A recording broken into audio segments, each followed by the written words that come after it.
Yeah, so this is just a real quick. It is actually just an amazingly short article from Reuters, but I think it's going to hopefully bring in a larger discussion between the group here.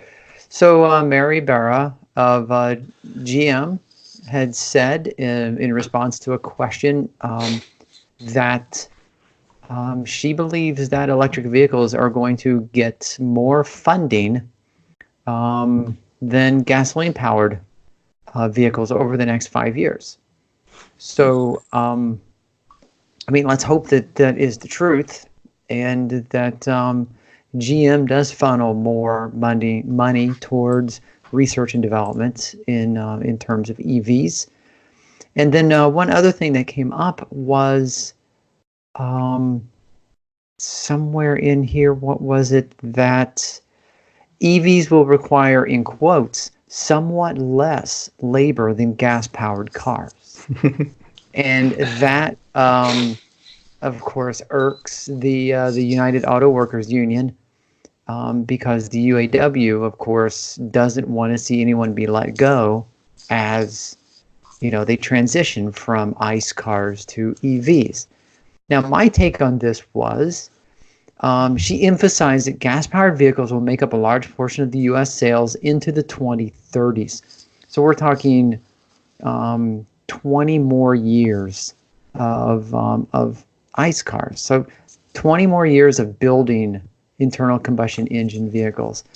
So the way I see it, all you have to do really is cross-train and reassign. And as people retire or leave the We lost audio. Hey, Tony. Tony, we lost you.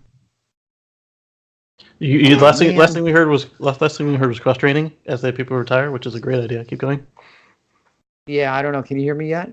Yeah, we hear you. Yep. Yes. Okay. Yeah. So, I don't know what you guys think, but of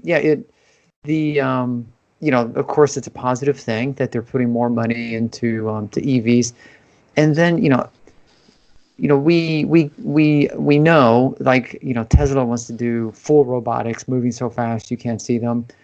And everyone knows that there's fewer parts in EVs, and we've talked about that many times.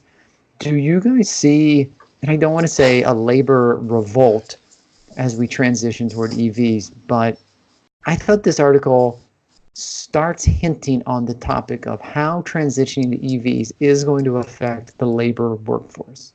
I don't know. What you don't need people to cast piston rings and pistons and piston connectors and crankshafts anymore.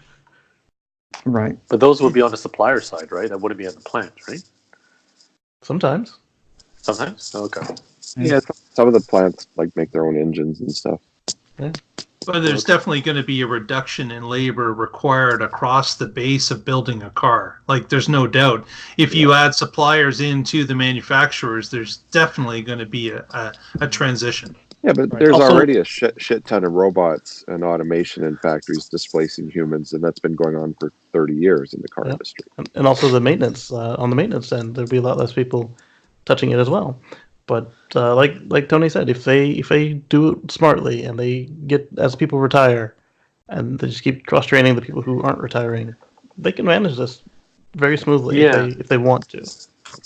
Because this quote unquote loss in job is running on the assumption that you're doing the same work.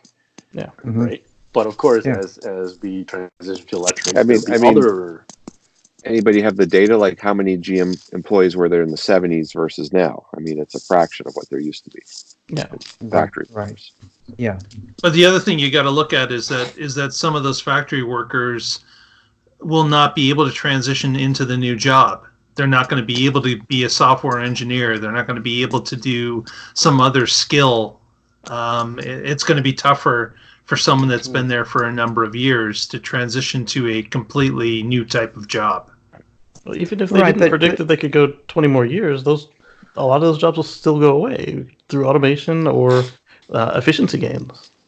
Yeah, and maybe they're not monitoring the engine casting machine anymore. Now they're monitoring the battery copper wire winding machine. There's got to be some level of similarities. And some of those jobs may be going to Mexico or China anyway. So. Oh, jeez. You're just a ray of sunshine, Paul. Wow, aren't you? Holy. I mean, I'm kind of on the side where we can panic about new technology, or we can embrace it, and we can find other jobs. If they can't build cars, then maybe they can transition to building other renewables, whether it's solar or wind or geothermal. Charging stations. There's certainly we have a weird aversion to hiring humans. We just hate it. So it's like when one job goes away, it's like a huge loss when it really shouldn't be. Yeah. There should be other opportunities. There shouldn't just be one opportunity for someone.